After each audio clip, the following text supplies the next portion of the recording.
El viernes por la mañana, Armitage, Rice y Morgan salieron en automóvil hacia Dunwich, llegando al pueblo sobre la 1 de la tarde. Hacía un día espléndido, pero hasta en el fuerte sol reinante parecía presagiarse una inquietante calma, como si algo espantoso se cerniese sobre aquellas montañas extrañamente rematadas en forma de bóveda y sobre los profundos y sombríos barrancos de la asolada región. De vez en cuando podía divisarse recortado contra el cielo un lúgubre círculo de piedras en las cumbres montañosas. Por la atmósfera de silenciosa tensión que se respiraba en la tienda de Osborne, los tres investigadores comprendieron que algo horrible había sucedido y pronto se enteraron de la desaparición de la casa y de la familia entera de Elmer Frey. Durante toda la tarde estuvieron recorriendo los alrededores de Dunwich, preguntando a la gente qué había sucedido y viendo con sus propios ojos, en medio de un creciente horror, las pavorosas ruinas de la casa de los Frey, con sus persistentes restos de aquella sustancia butuminosa, las espantosas huellas dejadas en el corral, el ganado malherido de Seth Bishop, y las impresionantes franjas de vegetación arrasada que había por doquier. El sendero dejado a todo lo largo de Sentinel Hill le pareció a Armitage de una significación casi devastadora, y durante un buen rato se quedó mirando la siniestra piedra en forma de altar que se divisaba en la cima. Finalmente, los investigadores de Arkham, enterados de que aquella misma mañana habían llegado unos policías de Aylesbury en respuesta a las primeras llamadas telefónicas, dando cuenta de la tragedia acaecida a los Frey, resolvieron ir en busca de los agentes y contrastar con ellos sus impresiones sobre la situación. Pero una cosa fue decirlo y otra hacerlo, pues no se veía a los policías por ninguna parte. Habían venido en total 5 en un coche que se encontró abandonado en un lugar próximo a las ruinas del corral de Elmer Frey. Las gentes de la localidad, que hacía tan solo un rato habían estado hablando con los policías, se hallaban tan perplejas como Armitage y sus compañeros. Fue entonces cuando el viejo Sam Hatchkin se le vino a la cabeza una idea, y lívido dio un codazo a Frey Farr al tiempo que apuntaba hacia el profundo y rezumante abismo que se abría frente a ellos. «¡Dios mío!», dijo jadeando. «Mira que les advertí que no bajasen al barranco. Jamás se me ocurrió que fuera a meterse nadie ahí con esas huellas y ese olor, y con las chotacabras armando tal griterío a plena luz del día». Un escalofrío se apoderó de todos los allí congregados al oír las palabras del viejo Hatchkin, y todos aguzaron instintivamente el oído. Armitage, ahora que se encontraba por primera vez frente al horror y su destructiva labor, no pudo evitar temblar ante la responsabilidad que se le venía encima. Pronto caería la noche sobre la comarca, las horas en que la gigantesca monstruosidad salía de su cubil para proseguir sus pavorosas incursiones. Negotium parambulis in tenebris. El anciano bibliotecario se puso a recitar la fórmula mágica que había aprendido de memoria, al tiempo que estrujaba con la mano el papel en que contenía la otra fórmula alternativa que no había memorizado. Seguidamente comprobó que su linterna se encontraba en perfecto estado. Rice, que estaba a su lado, sacó de un maletín un pulverizador de esos que se utilizan para combatir los insectos, mientras Morgan desenfundaba el rifle de caza en el que seguía confiando, pese a las advertencias de sus compañeros de que las armas no valdrían de nada frente a tan monstruoso ser.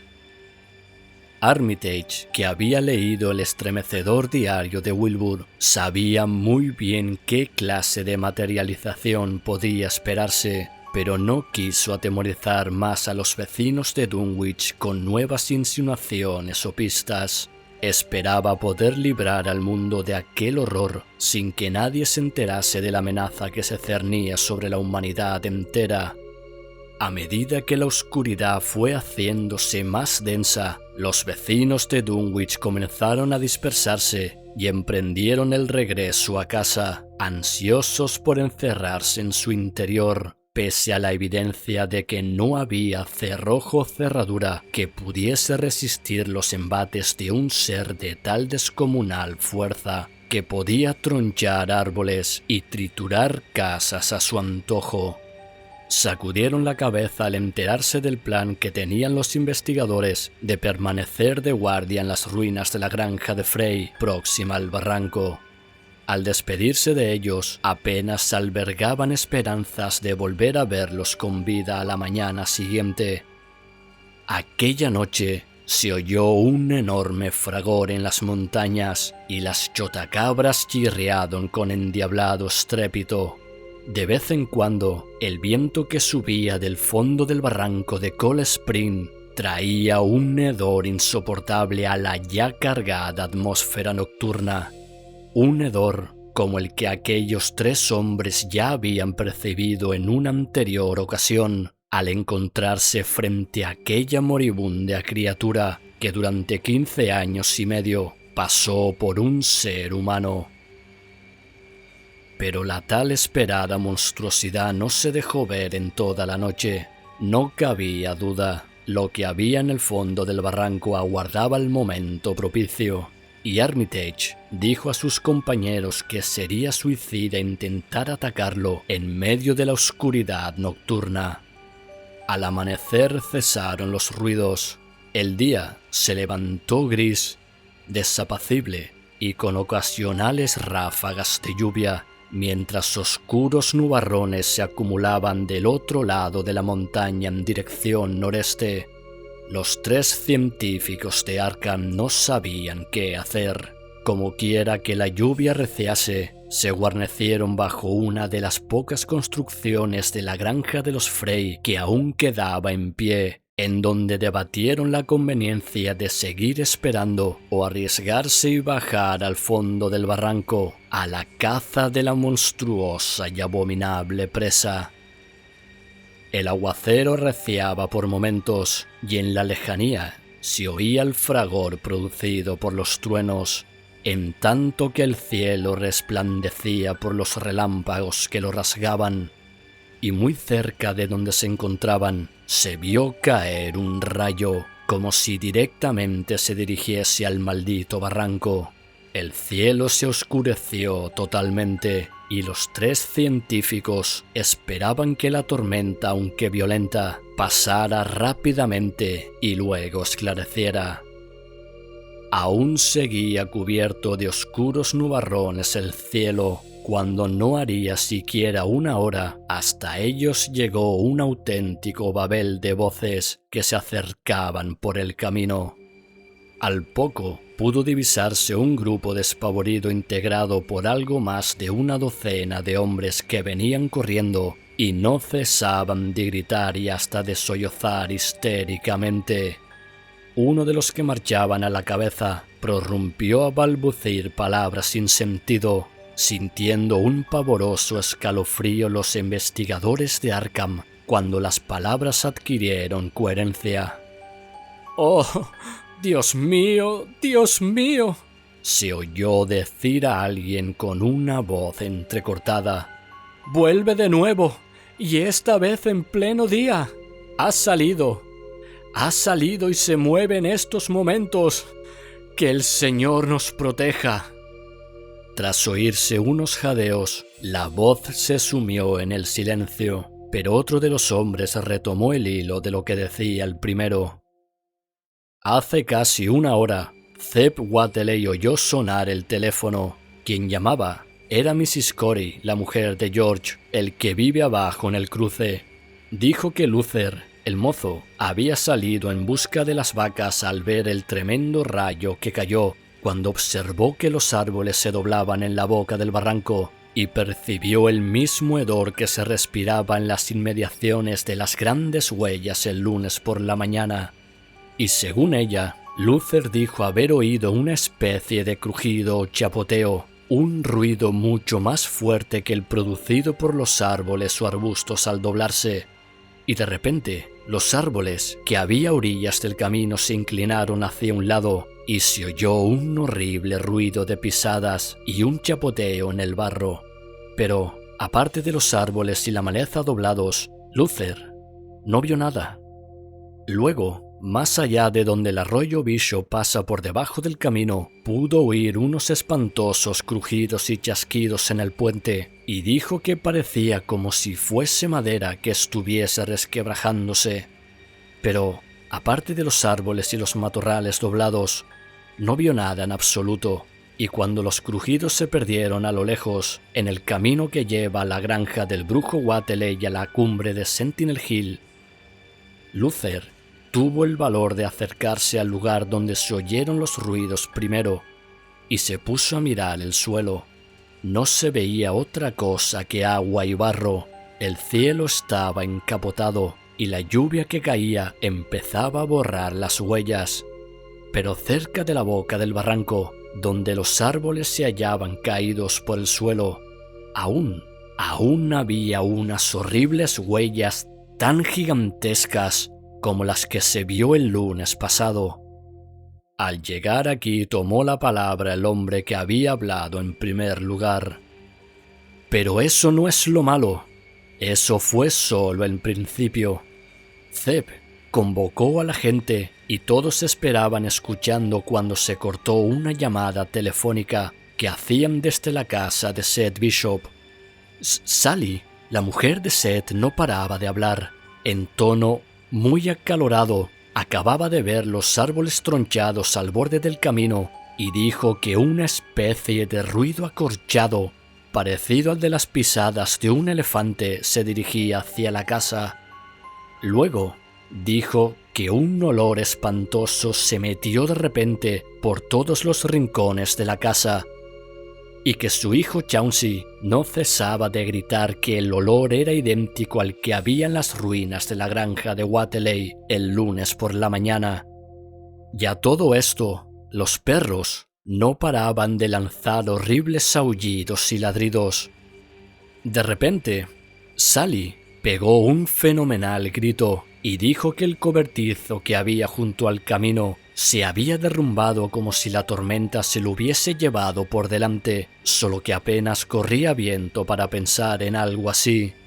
Todos escuchábamos con atención y a través del hilo podía oírse el jadeo de multitud de gargantas pegadas al teléfono. De repente, Sally volvió a proferir un espantoso grito y dijo que la cerca que había delante de la casa acababa de derrumbarse, aunque no se veía la menor señal que indicara a qué podría deberse. Luego, todos los que estaban pegados al hilo oyeron chillar también a Chauncey y al viejo Seth Bishop, y Sally decía a gritos que algo enorme había caído encima de la casa. No un rayo ni nada por el estilo, sino algo descomunal que se abalanzaba contra la fachada y los embates eran constantes, aunque no se veía nada a través de las ventanas. Y luego... Y luego... El terror podía verse reflejado en todos los rostros, y Armitage, aun cuando no estaba menos aterrado, tuvo el aplomo suficiente para decirle a quien tenía la palabra que prosiguiera. Y luego... Sally lanzó un grito estremecedor y dijo: ¡Socorro! ¡La casa se viene abajo!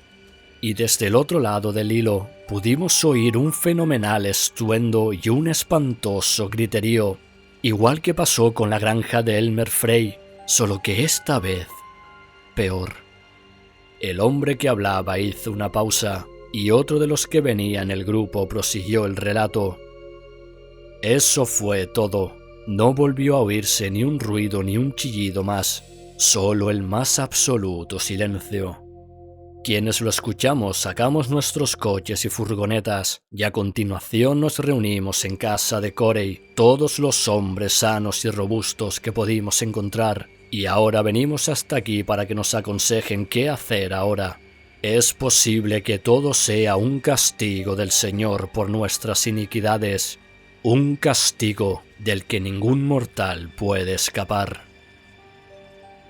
Armitage comprendió que había llegado el momento de hacer algo y con aire resuelto se dirigió al vacilante grupo de despavoridos campesinos. «No queda más remedio que seguirlo, señores», dijo, tratando de dar a su voz el tono más tranquilizador posible. «Creo que hay una posibilidad de acabar de una vez por todas con lo que quiera que sea ese monstruo. Todos ustedes conocen de sobra la fama de brujo que tenían los Wateley. Pues bien, este abominable ser tiene mucho de brujería, y para acabar con él hay que recurrir a los mismos procedimientos que utilizaban ellos. He visto el diario de Wilbur Wateley y examinado algunos de los extraños y antiguos libros que acostumbraba a leer, y creo conocer el conjuro que debe pronunciarse para que desaparezca para siempre. Naturalmente, no puede hablarse de una seguridad total, pero vale la pena intentarlo. Es invisible, pero este pulverizador de largo alcance contiene unos polvos que deben hacerlo visible por unos instantes. Dentro de un rato vamos a verlo. Es realmente un ser pavoroso. Pero aún hubiese sido mucho peor si Wilbur hubiese seguido con vida. Nunca llegará a saberse bien de qué se libró la humanidad con su muerte. Ahora, solo tenemos un monstruo con el que luchar, pero sabemos que no puede multiplicarse. Con todo, es posible que cause aún mucho daño. Así que no hemos de dudar a la hora de librar al pueblo de semejante monstruo. Hay que seguirlo, pues. Y la forma de hacerlo es ir a la granja que acaba de ser destruida. Que alguien vaya adelante, pues no conozco bien estos caminos, pero supongo que debe haber un atajo. ¿Están de acuerdo?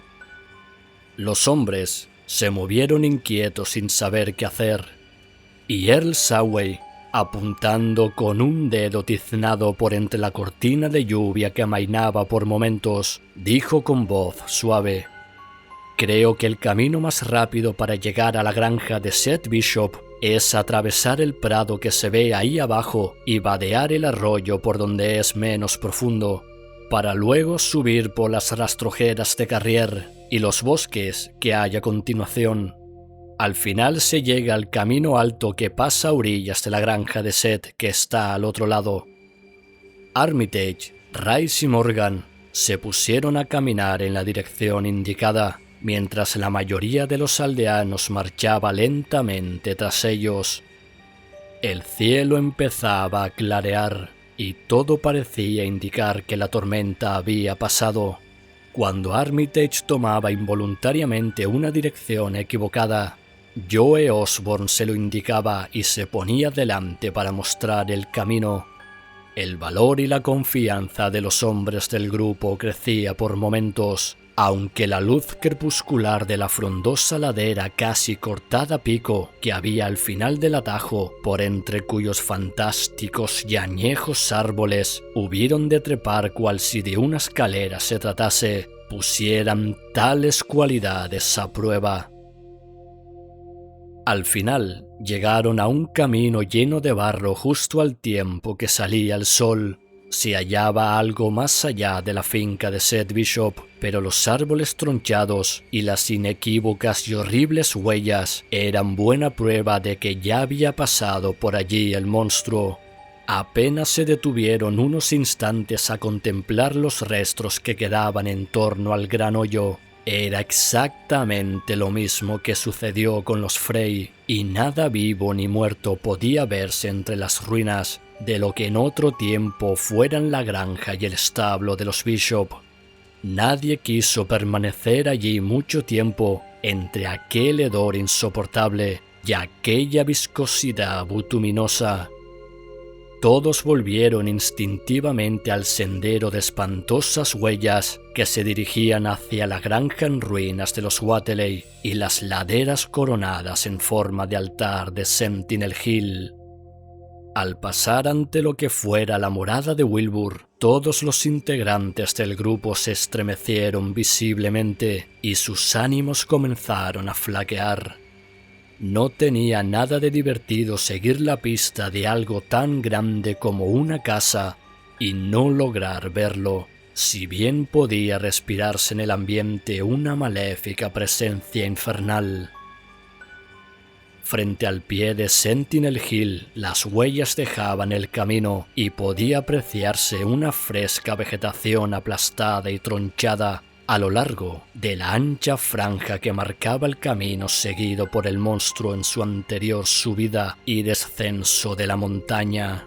Armitage sacó un potente catalejo y se puso a escrutar las verdes laderas de Sentinel Hill. Seguidamente se lo pasó a Morgan, que gozaba de una visión más aguda. Tras mirar unos instantes por el aparato, Morgan lanzó un pavoroso grito, pasándoselo seguidamente a Earl Saway, a la vez que le señalaba con el dedo un determinado punto de la ladera.